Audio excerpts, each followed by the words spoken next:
Hello and welcome to another webinar where we've got a really exciting one for you tonight. It's Ocean Rebellion. I've been creating some absolutely amazing events and actions and awareness raising stunts around what's going on for our watery friends and the oceans that we share this planet with and all the millions of species that inhabit them. We need to stand up for them, help each other and clean up the oceans, seas and rivers. So without too much further ado, over to Andrew. Thank you very much for coming and tell us about the great work you're doing with Ocean Rebellion. Over. Brilliant. You have to Andrew, unmute. you're muted, love. Thanks for having me, everybody. Really good to be here. And yeah, I've been to the Ilford Climate Emergency Centre. I enjoyed it. Yeah, it was the most spacious of emergency centres, wasn't it? Utterly brilliant. Now 28 of them, Andrew. 28. Yeah, right. So there's quite catching on. I'm in Bristol. We've kind of got one. And I'm involved in one. I'll trail for one in London towards the end of this presentation. So what I've done today is just bring together, it's a kind of a greatest hits presentation of what Ocean Rebellion's been up to. And I'll probably bang through, like there's 25 or so tasty morsels, interesting pictures. I'm going to fly through them, mention some of the issues along the way, and leave plenty of time for questions. Okay, so this is as much, I guess this is as much about methods as it is about policy, if you see what I mean. And that might tell you something about Ocean Rebellion in itself, to be honest. Let me share the screen. Right, here we go. Beaming in all the time. Yeah. Now, can you see that full screen? Not full screen yet, but we can see it with your, yeah, full screen now. Brilliant. Okay, then. Let me whiz through. Right, Ocean Rebellion, as you all know, part of the Extinction Rebellion family and came about in about 2021, I think was when we started, 2021. And as trailed, we describe ourselves as an artist collective. So it's a combination of art and direct action. It's always art. It's never arrestable. Arresting, not arrestable, is kind of what we try to do. We sometimes get a bit, you know, where there's a line there, isn't there? But and interestingly, Ocean Rebellion is maybe 8 people. That's it. And we don't really recruit in that sense. There are, however, the strategy is to have little pods in other places. So there's a group in the Netherlands, which is great. And we try and get them to do work because they're in Rotterdam, so they can do deep sea mining. Yeah, because most of it's the deepest port in Europe, and that's where a lot of the kit's being built. So we're kind of like little pods, if something, little cells, rather than a mass movement. Okay. This is where I started with Ocean Rebellion. I mean, I ran the art budget for XR for a number of years. And that came about because I led the Red Rebels around during the big rebellions. I had the keys for St. John's Waterloo, and it was my honour to wear a hat and walk in front of them so that they knew where they were going when there was too many of them. And on the back of that, I then got given this job of, can you help us put the sinking house in the River Thames? So Rob Higgs, one of Ocean Rebellion, built this, and it's paper thin. Like literally every brick. It's made of the proper shit, which he stole from a housing development near him down in Penryn in Cornwall. But all the bricks are shaved, so it's like super lightweight, and it's flat pack, so it goes onto a trailer. I mean, it's all in the prep. It's all in the prep. And I'm showing this because yeah, my job was to help get this in the river and get it out again and not get nicked. We had no permission for doing it. And we did it at dawn on Remembrance Sunday, which seemed a good time to do it. Because also you can see from the conditions, it's flat calm, like we're between the tides here. This is high tide and it's just on the change. And all it is this house and a couple of boats full of media. And the job is to get the shot and fuck off, right? And that is really Ocean Rebellion's theory of change. Get the shot and get out of here. Um, there are issues with this, and I'll mention some of them as we go through, and maybe things are evolving. Anyway, that picture I think you can call iconic, um, and it ends up it's across all the media in the whole world, and when we get to Glasgow, it's blown up very, very large on the wall inside the Blue Zone, inside the conference at COP26. So Wow. to which we can't get accreditation to go and see it because we're terrorists or something. But they've nicked the photo and just smashed that up on the wall. So this is how you change the conversation, right? So we could spend an hour just talking about this action and what happened to it. Technically, that's not Ocean Rebellion, but that was the beginning of it. It was the first time I met Rob and we started to play around with the media. That is a truly epic shot. Yeah, Absolutely. it's a Tower winner. bridge in the background and the flooded, Yeah. normal house flooded. That really does. By the way, the house is, there is no more house than that. The Daily Mail says it sank shortly after. It's all built on the cock, and it's only half thick, and it's just on little floating box, whatever you call those flotation tanks, little square plastic tanks lashed together on a raft. That's it. That's all there is. And the back of it has got a little outboard motor on it, so you can pop it out into the middle of the river. That's all there is. That's literally all there is. You don't want to go around the other side. But yeah, the details are really nice. You can zoom in, like it's all the proper kit, the satellite dish, the chimney, everything's just mint. There's a microwave as well, I think, or something, or the gas box stuck on the outside. Right.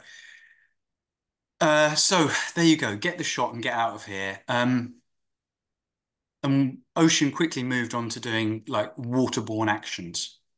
And so here you are, projections on the water. And lockdown, of course, came in pretty soon, uh, in 2021. Sorry, 2020, and then lingered on. So all the time that Ocean's getting started, we're having to cope with lockdown. What are we going to do about that? So here we go. One of our campaigns, one of our early campaigns is against cruise ships. Obviously not one that we've won yet, one where we've got a lot of allies around the world. But these cruise ships were all locked up in UK harbours, weren't they, during lockdown?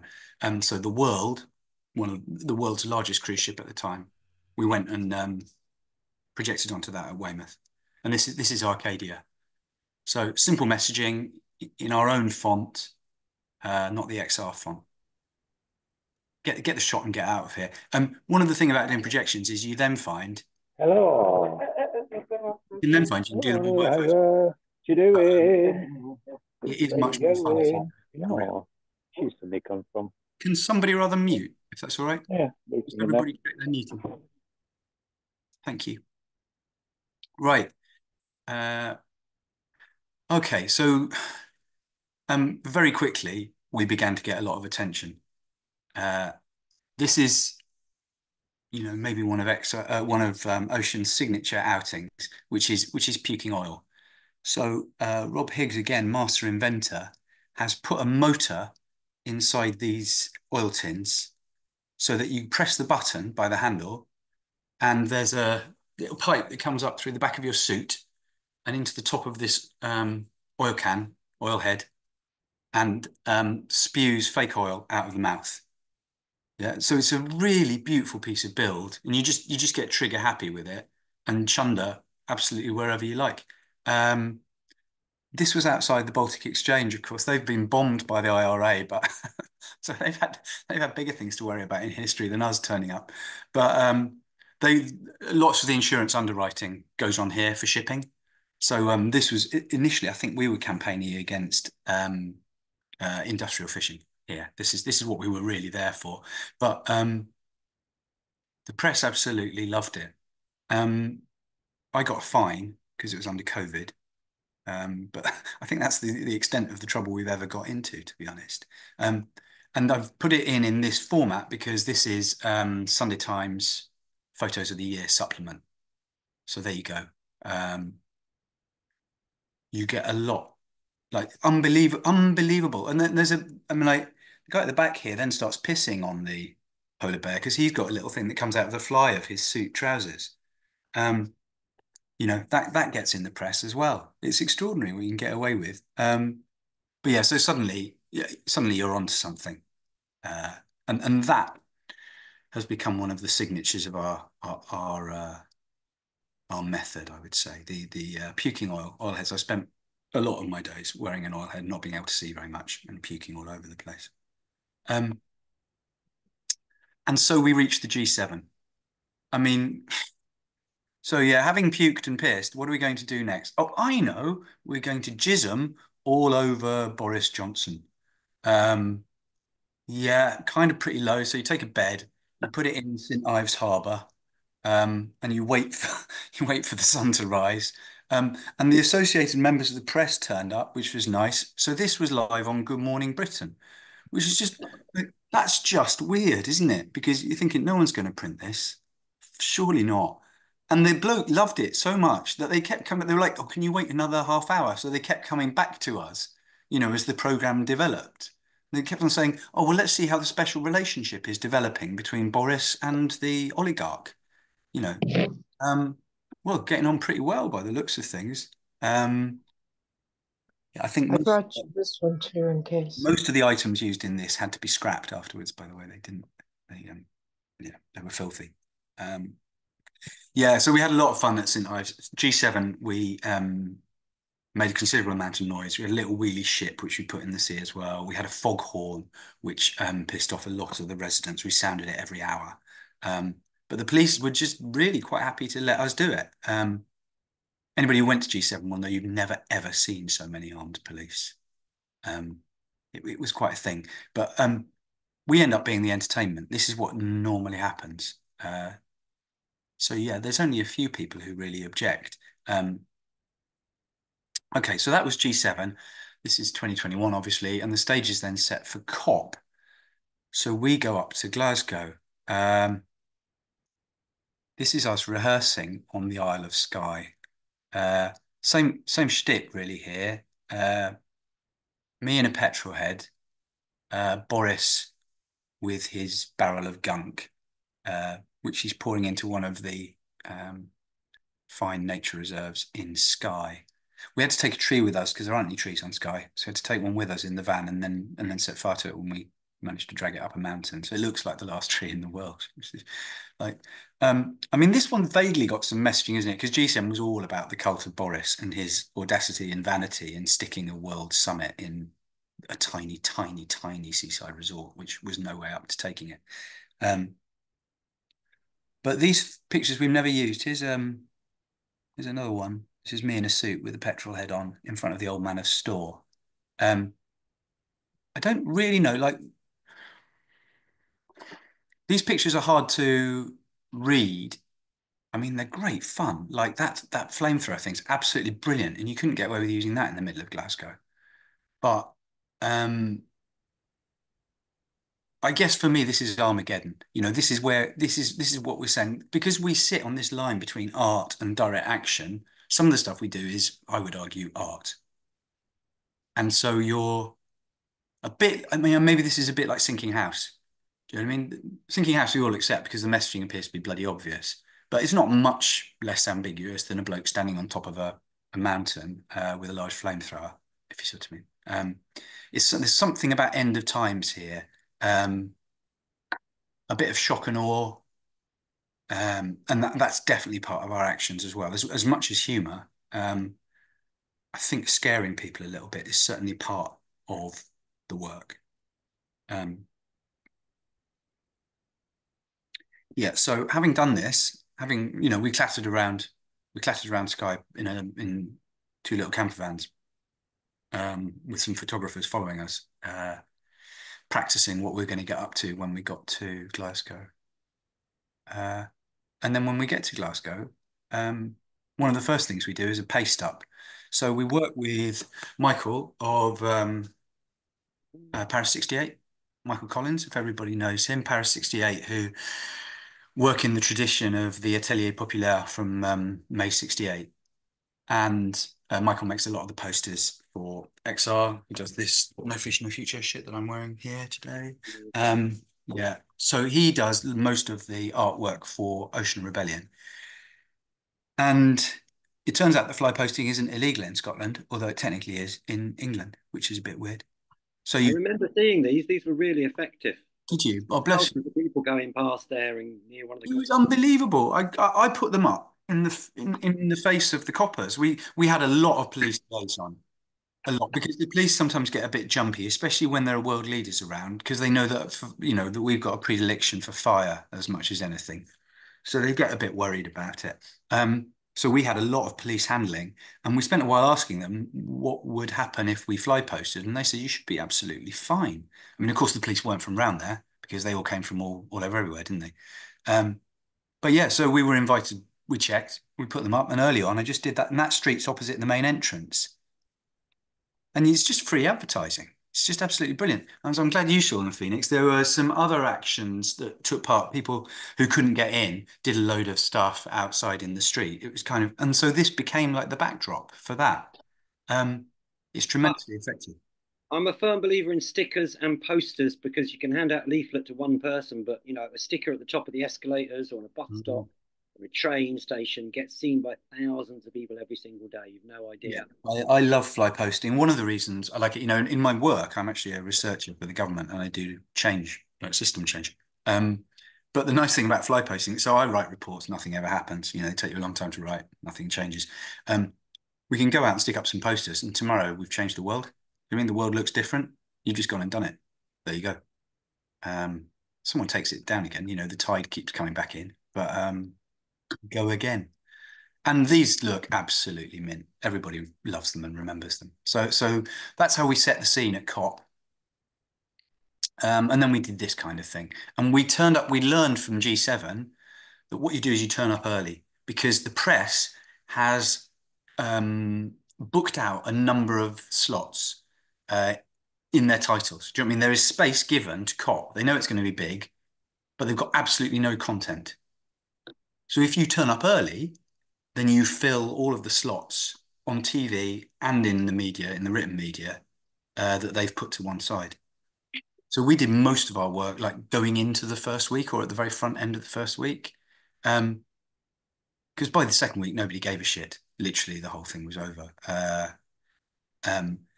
This is and this was kind of the slot that we found. We spent a while recceing it. So that's the arena opposite that COP was in. It's actually on the other side of the river, but it was as good a picture as you were going to get.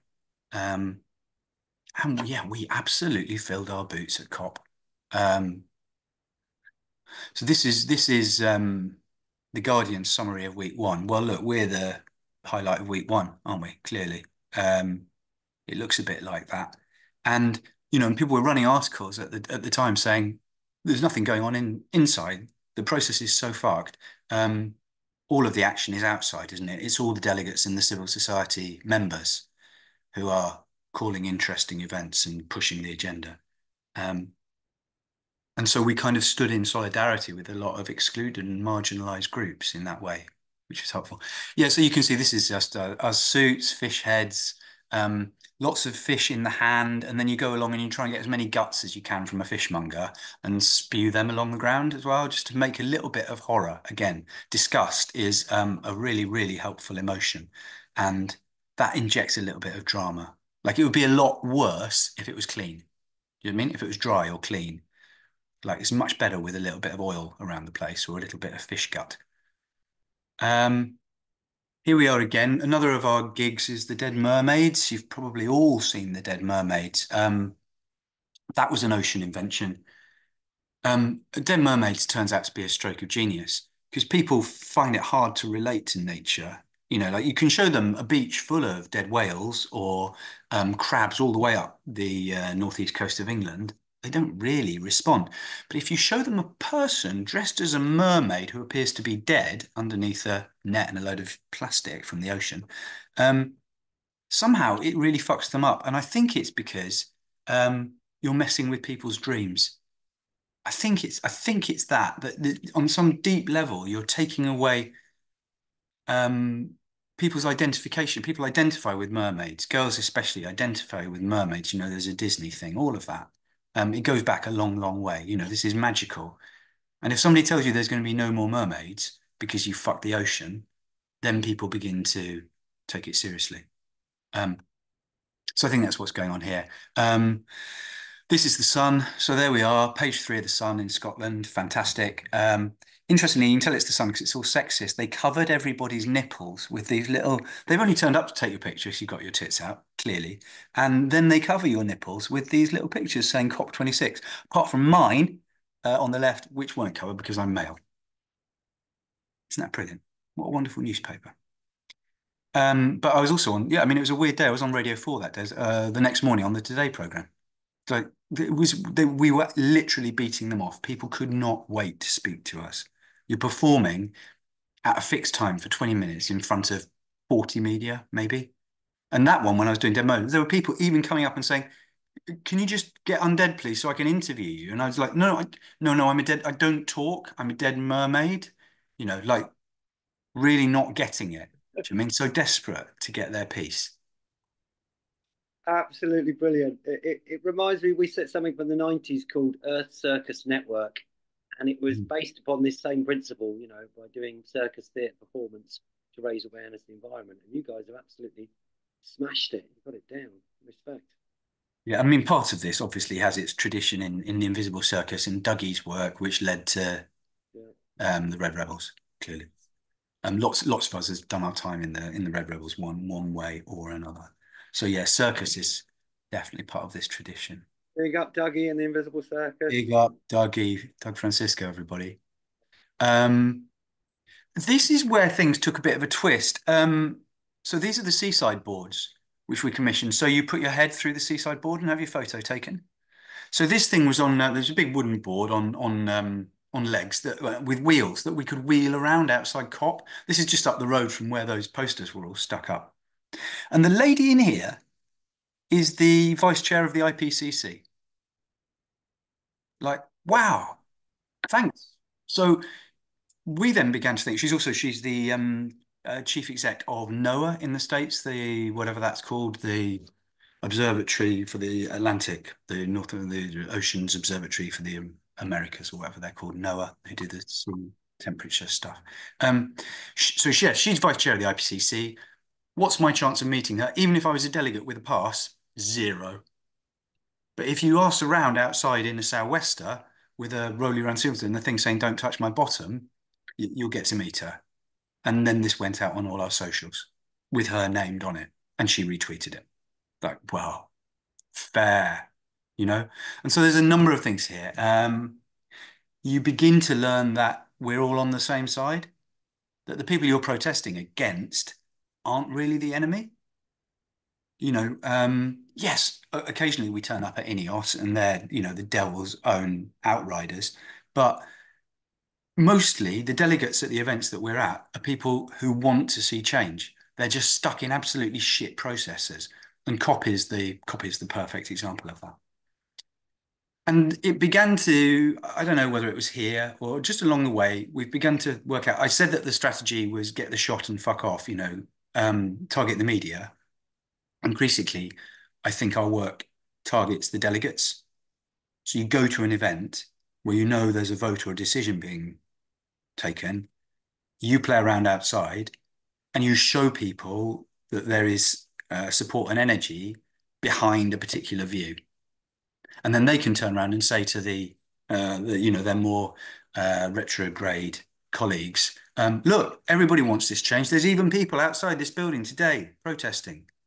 Yeah. And then they tweet all your stuff and it goes around on socials. And I think increasingly, I'm not even sure we can talk about it after, but you know, what's the point of being in the newspaper? Who reads the bloody newspaper? Who cares? You know, I'm definitely giving up the media today for a long time because I know exactly who's going to be in it. You know, I don't even want to give him any airtime at all. So maybe I'll stick to socials as well, and then we can just circulate our own news on our own channels, you know. There's definitely something to be said for this. Right. Okay, so we're back in London. This is another of our favourite adversaries. This is the Marine Stewardship Council. So it's the same shtick. We turned up there with fish heads on, and poured a fuck ton of filthy fish. We even we commissioned somebody who runs a perfume house to make fish smell for us. We've got little jars of it. And you just go and you sprinkle that around the place. People hate it. You can pour it in the little air conditioning ducts as well, or in police cars, just like in the radiators. It's utterly brilliant because fish absolutely stink. Even people who eat fish don't like the whole fish. They like nice clean fillets. Do you know what I mean? Fish are filthy. So all you have to do is show it to people, and it's appalling. And Marine Stewardship Council, of course, are the ones who have a little blue tick sign accrediting fish as being sustainable. They're the ones who peddle the shit that there is such a thing as sustainable fishing. And there are a whole bunch of NGOs who are against this, but we don't so much get stuck into the niceties of how they set their standards and and all of that process, which is ball ache. We just turn up and say, stop this now.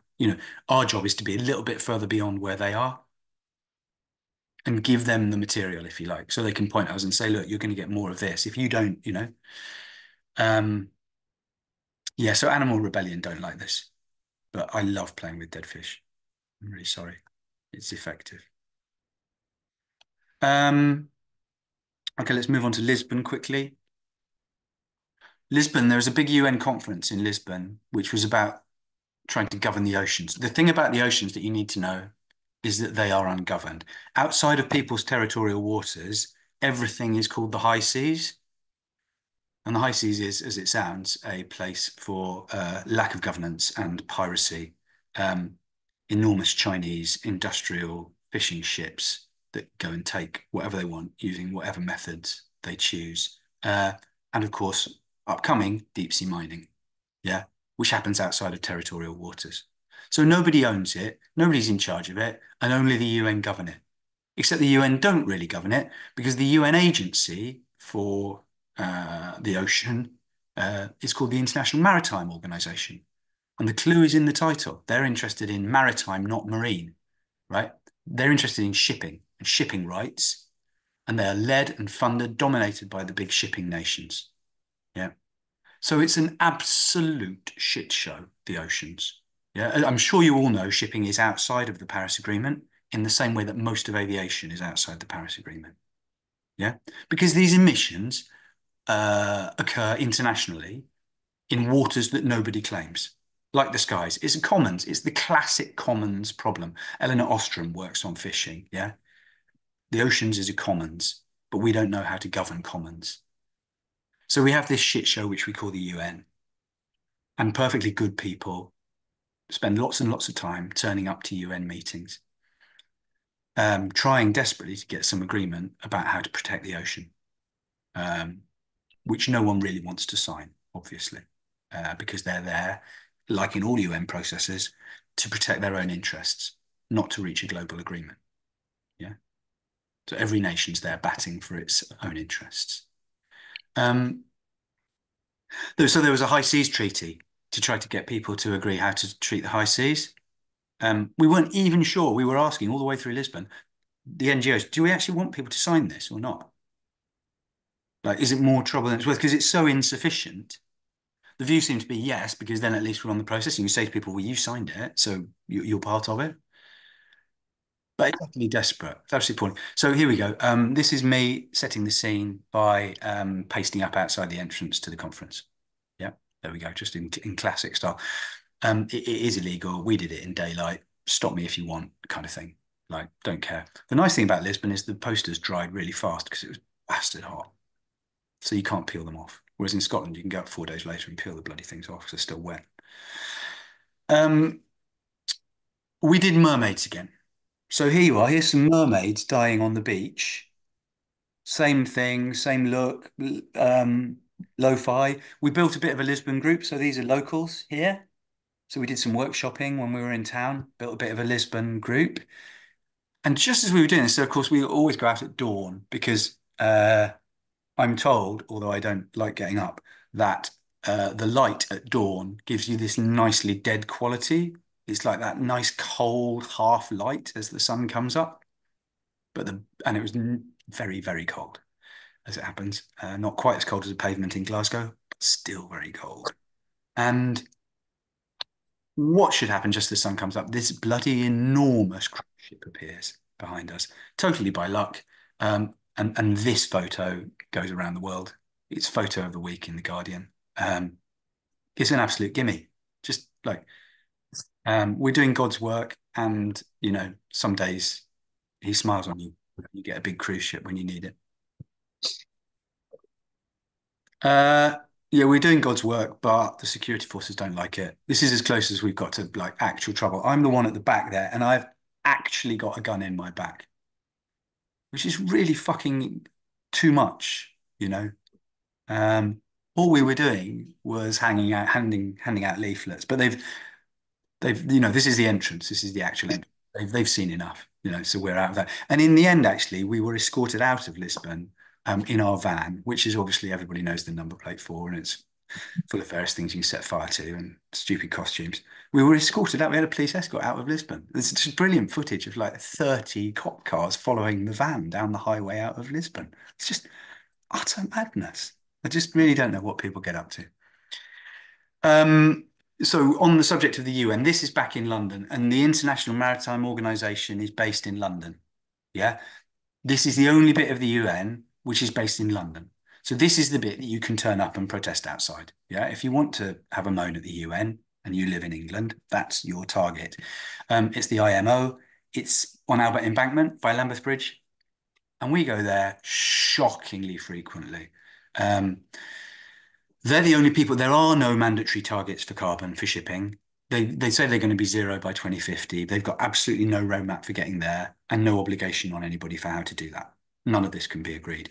In the meantime, they're just burning heavy fuel oil, which is the most polluting sort of fuel you can find. It's what's left. It's like bitumen. It comes in solid form, and you throw it into these incredibly hot furnaces inside cargo ships.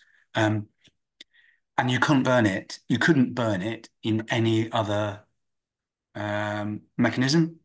It's like the last byproduct from the fossil fuel industry. The best stuff goes into jet fuel, clearly. Yeah, the point about it, Andrew, is, am I correct in saying they would have to pay to dispose of it any other way, and that's why they promote it in shipping? Yeah, it's a waste product. Yeah. In one sense, shipping as we know it exists to burn the residue from the petrochemical industry. Yeah. So it's the last place they can get value out of it, if you see what I mean. Yeah. So yeah, there's a lot to play around with here. So once a year, they have a thing called the Marine Environmental Protection Committee, the MEPC, and very well-meaning people who work for different countries, lots of the small island states. I mean, it's literally the whole of the UN. Plus also NGOs, civil societies are represented in the process. They all come together and try to inch somewhere closer to an agreement about carbon and shipping. And they do this every year. And they've been doing it for as long as I've been a member of Ocean Rebellion. And last time we went to see them, which was about a month ago, they said, see you next year. It's just like, this is how the game goes. But it feels tremendously valid because we're demonstrating to delegates that we care. And in fact, one of the ways in which we work is that the NGOs on the inside tell us what to turn up at and give us funding in order to do it. So we're effectively being paid to play by some of the NGOs who are inside the process.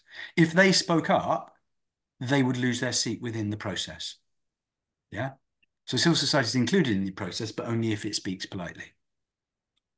So they've deliberately slipped us a fiver in order that we can go and do this outside. And then they can say to all the other delegates, look what's going on outside. It's murder. Yeah.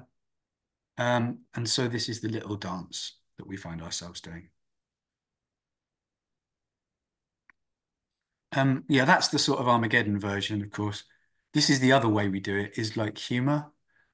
This is Lord and Lady Canardley, and they turned up at the IMO the other day with a load of pantomime cows.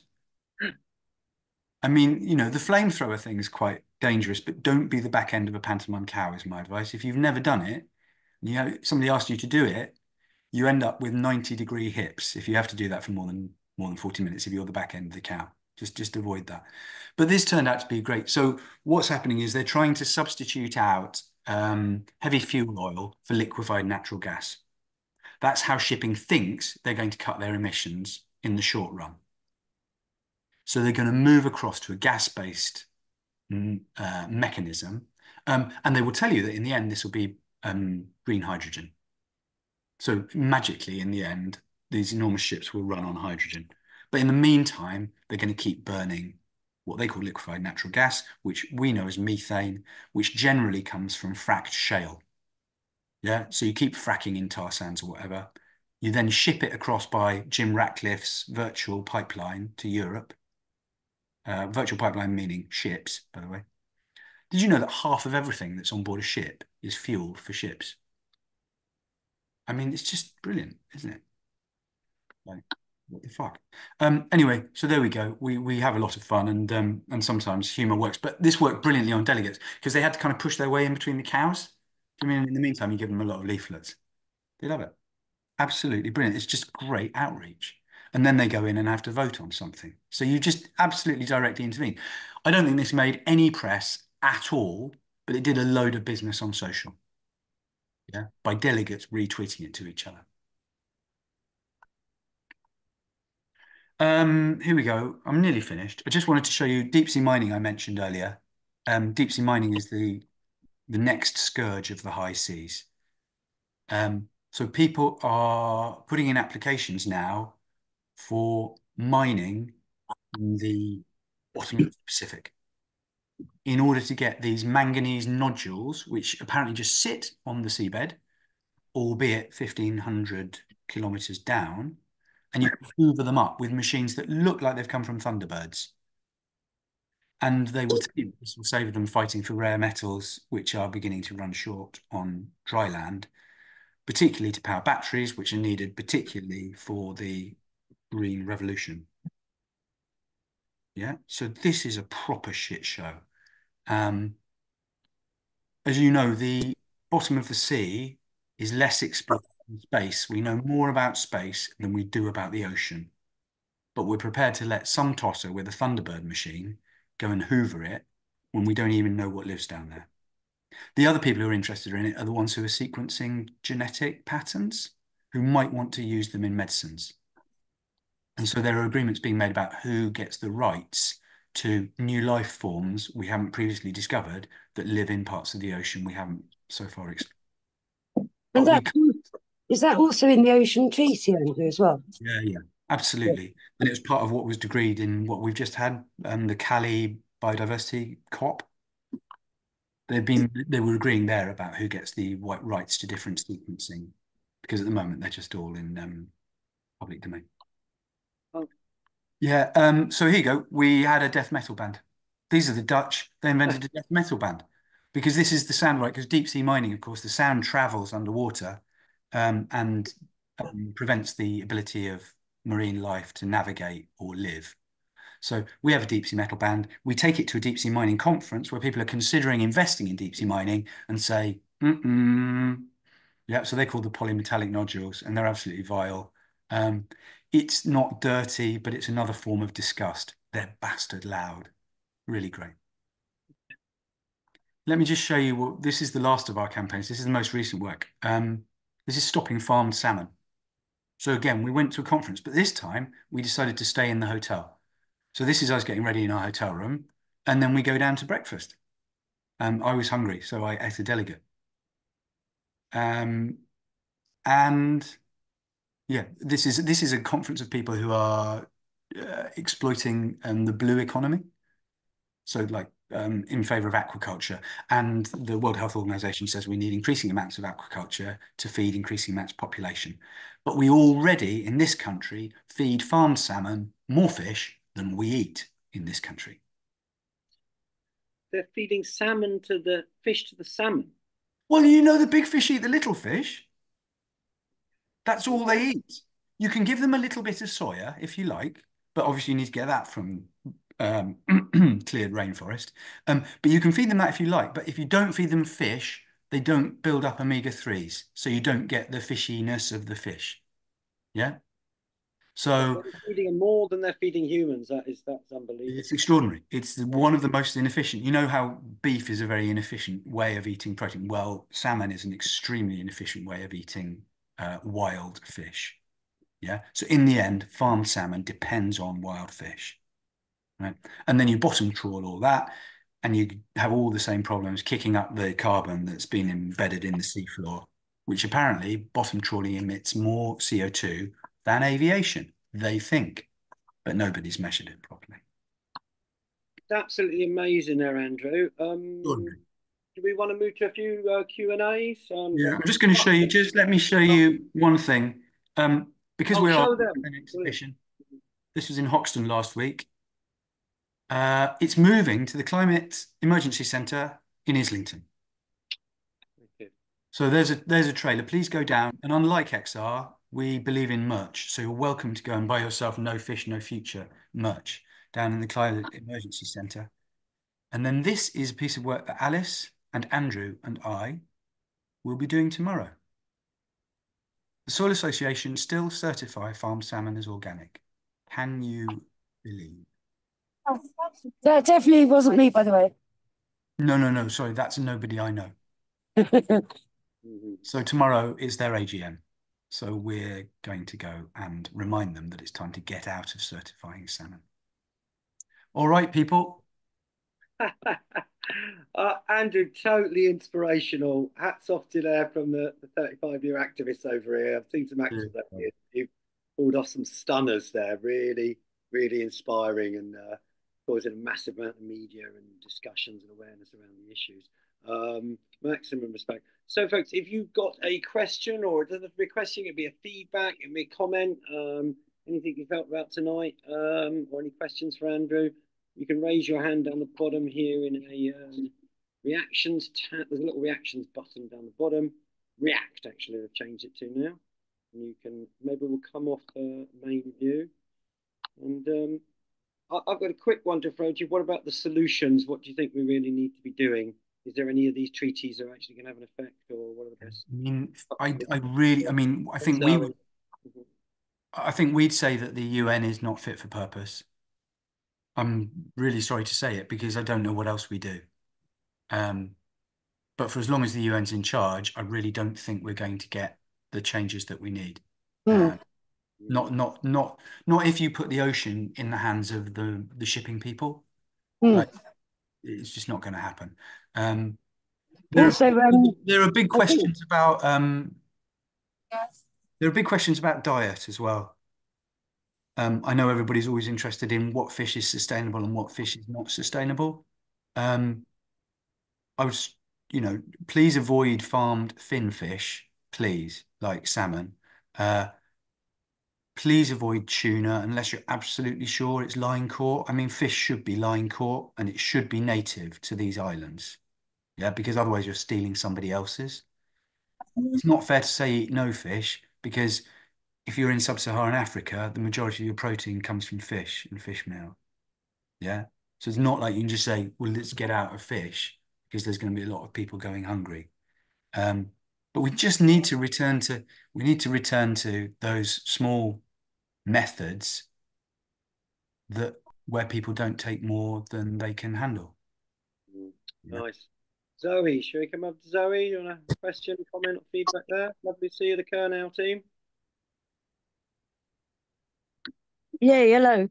Yeah, thanks for this update. It's really cool. Yeah, I was on one of those first actions going out in Falmouth Harbour, projecting on the ship, and it was pretty epic. And it's just been beautiful to see where it's all gone. I wanted to say a couple of things. One, you can't mean 1,500 kilometres down. The sea's not that deep. Yeah, I believe so. Clarion Clipperton Zone. I think so, yes, it does. I was actually at university doing geology when these deep oceanic vents were discovered. So yes, it's true. Down in the vents. Yeah. That's where these manganese nodules appear. Bloody hell. Okay. Okay. The other thing, just about tuna. They've shed loads of them suddenly all around here, around Falmouth off the coast. The fishermen are saying they can't catch any other fish because the tuna are eating it all. Loads of bluefin. Yeah. Yeah, and I think they're licensing it being bought and sold now, aren't they? I don't know. I think you can get licenses, yeah. And if you go to some swanky Rick Stein, right. Yeah, so the seas are changing. I think that's the thing. We've had loads of cetaceans coming in really close. And I just think it's brilliant what you've been doing. I've been on the town council trying to talk a bit about health and safety and things in the docks. They're always wanting to dredge again. And I'm wondering, if things aren't really happening at the global level, maybe coming more into our local ports again. could be something worth doing. And I found out a lot, and there will be other people in all the other ports who could come up with really strategic local actions. Could be really valuable. I'm So interested in doing some sort of a road trip where you you're turn welcome. and you get bloody unpopular and people want to smash your head in places like Newlyn because you're telling them they've got to go back to little fishing boats. But it's a conversation that needs to happen if they want to have any livelihood as fishers. And they're aware they were lied to over Brexit now, so it's new conversations could be had maybe. Anyway, thank you.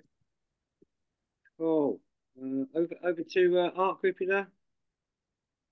Yeah, one of the main, well, there are so many things that dismay me about the ocean, but one of the main things about the IMO is that agreements, national, global agreements, the last global agreement reached by the IMO was entirely behind closed doors, and it was charmingly entitled J5 Rev 1. This was not on the news, it was not reported on any media, and this was where this agreement was so lobbied by the shipping industry that they actually agreed to allow emissions from shipping to increase until 2030, even though that wasn't their intention when they were trying to make the international agreement. So that's one thing that could change. This could be aired publicly for starters, rather than called some shitty name on a document that no one's ever going to see. So no one knew about that at all. There was some other news on the channels that day, and this was not touched on. This is a fundamentally important international agreement as big as the Ocean Treaty, because it's not covered by the Ocean Treaty, and yet it was entirely secret. Thanks, Alice.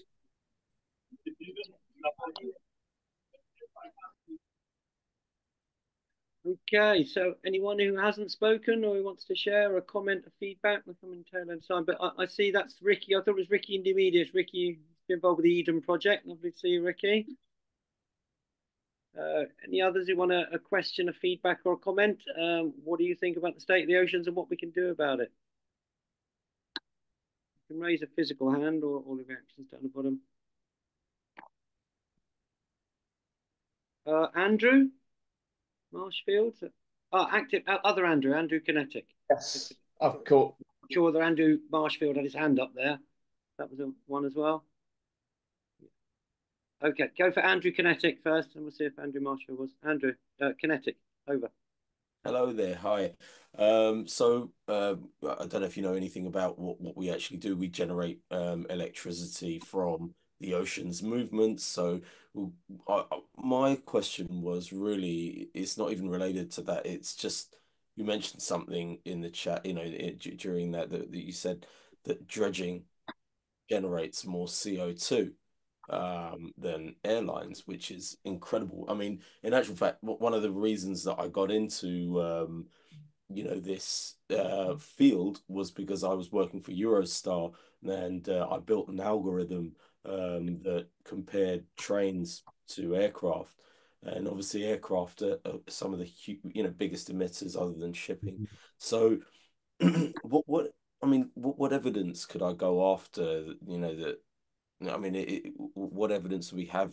I mean, obviously there's not going to be much out there. I guess they're trying to cover a lot of that up, but yeah, there was a paper. I can get you a reference for it. There's a serious-minded paper that came out a couple of years ago about trying to assess how much carbon's locked up on the seabed, because the phytoplankton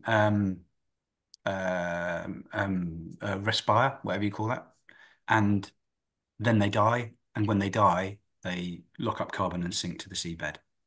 So there's whatever depth of all the microplankton lying holding carbon on the seabed. And when that's disrupted, obviously, it's just and then exactly, and it rises into warmer water, and then it's discharged into the atmosphere. And this is one of the ways in which we say that the sea is a bigger carbon store than the rainforests. Yeah. I see. Okay.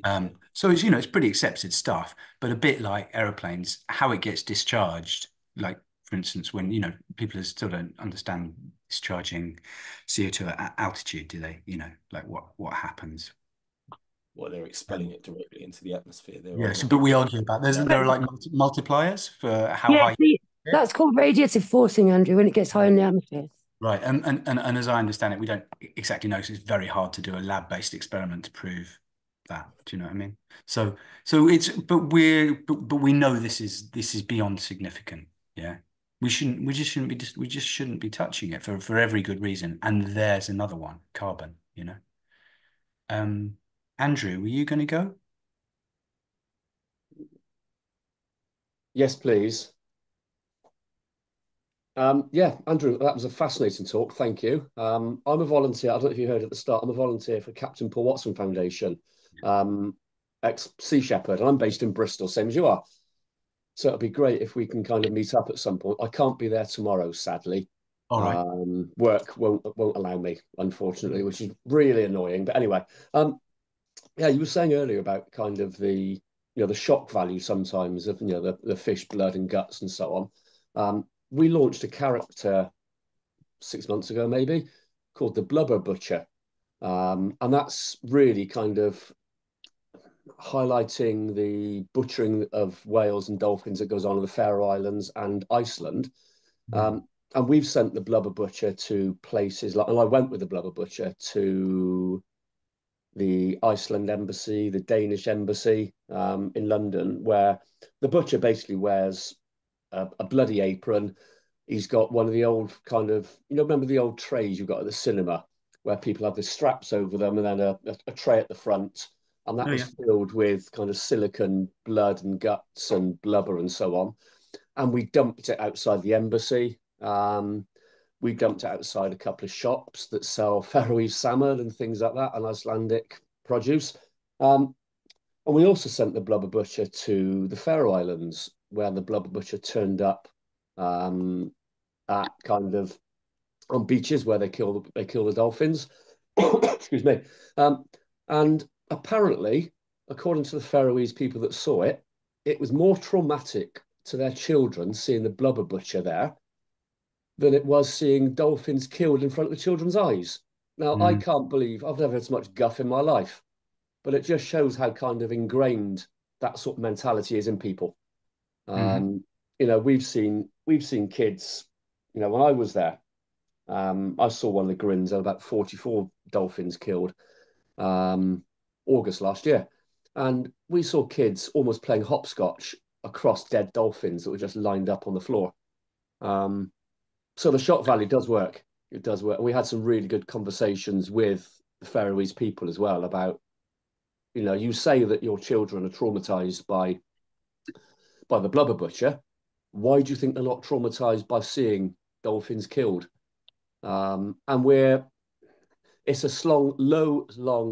long and slow process, but we think we are very slowly beginning to win hearts and minds of Faroese people. And that is partly, as you said, the shock value can be a real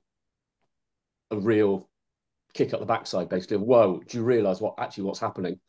It's the shock, but it's also narratives.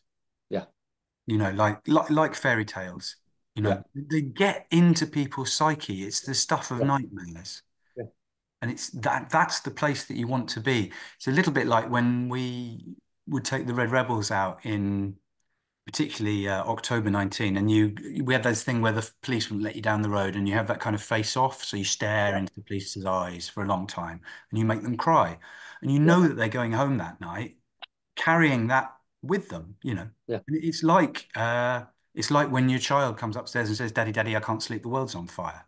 Do you know what I mean? It's like that's the place the really soft place, deep inside. And for some reason, like, people just don't give a shit about nature. Like, it's extraordinary. Whereas if you can give them something they can send out on TikTok, all over it. Yeah. I saw it. I think Helen's got a hand up there. We'll give it another 5 minutes or so, but we'll wind up soon, folks, I think. Helen? Yeah, one thing that's really got to me ever since I became an activist is I keep hearing we need to change the narrative. We've got to have a better narrative. 20 odd years and we're still talking about we ought to have a narrative. I think Andrew's the person who could come up with a narrative, so get on with it, mate. Yes, I'll try. I mean, this work involves, I don't know, it's tricky. The work with Ocean Rebellion, I think now, more and more, I'm interested at turning up at something where some kind of decision is going to get made, and trying to influence it. So, like working with policy people who can say to you, "This is the day." Turn up like this, and you say, "All right, so we think the creative that might work with this is thing." But in the end, now when we turn up at IMO, the delegates are waiting for us. They stay outside the building, and you've got like a little audience of 3 or 4 of them, like waiting for you to fuck around with fire or oil or fish or farting cows or whatever it is. It's a show, and then they can play that out through their networks. And I'm beginning to think that's the way. I think that's the way forward for us. But art, like I was just saying with Andrew, the Blubber Butcher, art seems to be able to pick up, and maybe it speaks to that photo of me with the bloody flamethrower up the old manor store. The messaging there is really ambiguous, but the demonstration is as much of something visceral or emotional, of an emotional state. Yeah, you're kind of externalizing the state that we're all in. Yeah, I think it's easier probably with nature than I'm thinking like this 22 billion they're going to give to carbon capture and storage. That is very hard to explain to people. Yeah. Very good point.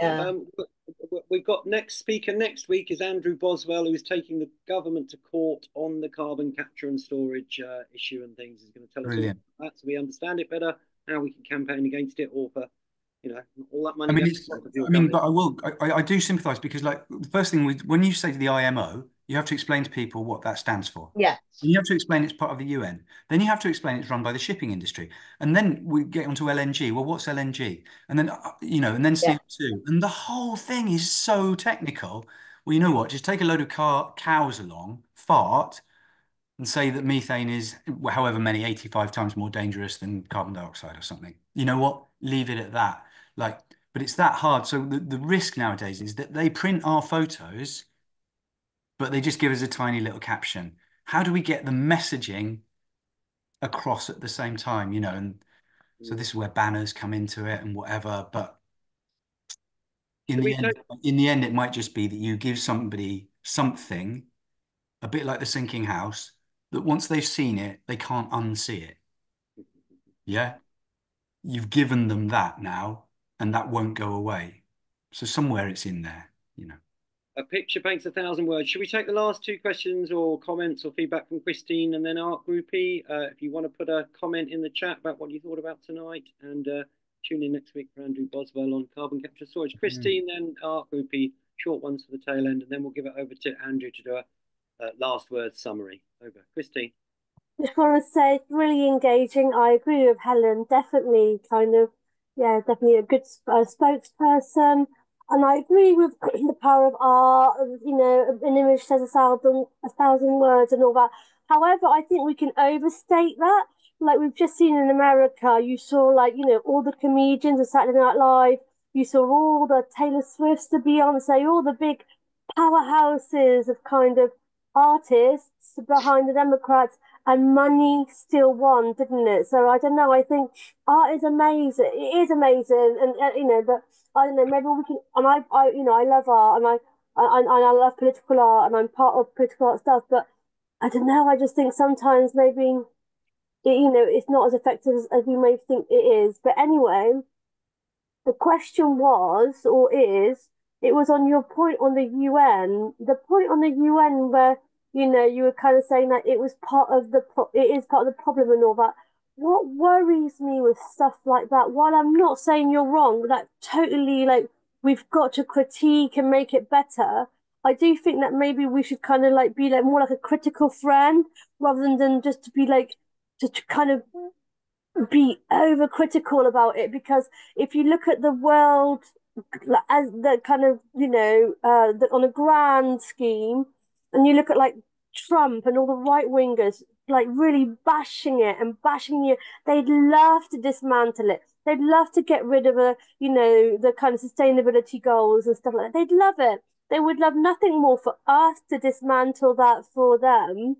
And then I just think you know, maybe sometimes we just need to go, you know, we do need to be critical of it, but actually just try to maybe value the fact that they aren't doing a great job, but they are trying, or at least they are explicitly, you know, all those goals and everything are there. And I work at Bournemouth Uni, and like you know, we literally, it's so fundamental to the uni and everything that we do and all that. And I think, you know, that they really do try to achieve those, you know, those goals. And it's an accolade that they try to have, and they pride themselves. They're number one for climate change on the UN sustainability goals, and number 9 for another goal. So, and I do think, you know, it does generate these things. I know they might might not be perfect, but they do generate so much positive action. There's so much positive action that we do to, you know, to kind of,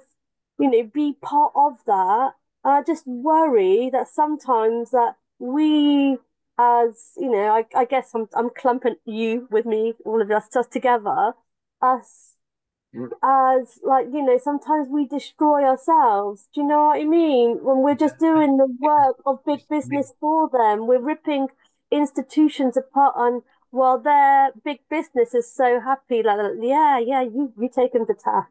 That's my It is worry. a good point, Christine, and you're actually raising a lot of issues there. And I think there's something Andrew said in his talk that really moved me along those lines. He said there was lots of people in NGOs who were kind of supporting the protesters outside and actually, you know, saying keep doing it And because giving them money. I love that. That was inside nice. to be able to say to the other delegates, look at the actions That's what I mean. Like, there's so much work at all goodness levels. in There's these people within those for all organisations their who really, failings. you know, care about what the protesters are saying. I think maybe Bournemouth Uni take this seriously, but many of the actors in the UN, many of those nations are just fucking about. And you know, you've only got to see who was at COP. You know, the COP in Glasgow was the one where suddenly the business delegates were beginning to outnumber the government delegates. You know, and since when we've had it in Saudi, in Qatar, and we're about to have it in Azerbaijan, like literally fuck COP. I'm really sorry, but and I'm desperately disappointed. But they are trying to, like you said, they are trying to infiltrate and fuck up what we Paris feel. Agreement will collapse. I understand that, but that doesn't mean that if we sit around saying that COP's going to save us, we will all die. Literally, Yeah, okay, I we see wait for that. these men to sort out the We ocean. need a better COP, but we don't need to get rid of it. Do you know what I mean? That's what I'm saying. I Is like, understand. No, we no, I need do. to I do keep the understand. gains that we've gained. You know, we need to really safeguard and protect these things, even though, like you No, said, there are these no, but they've been forces within it that are trying to suborned by the fossil fuel industry. Yeah, the people with the most money win, and the people with the most money own the oil wells, and they will get all of the wealth out of it. always. And that's where we're at. It's a shocker. There's no I one here to agree. save us. It's just you and me, Christine. Oh, and the other people on this call. It's good. It's good and lively discussion, folks. So we need system change all over and radical change very fast. Art grouping, Alice. Oh yes, and one quick. This isn't my point, but I had to say something about LNG as a non-solution as well. It becomes even more complicated when you realise that UK Export Finance, i.e., our government, is actually financing the largest liquefied natural gas field in the world on land in Mozambique, which involves removal of all the indigenous people and decimation of the biodiversity there. So that's for our profit, not just the shipping industry is lobbying for this.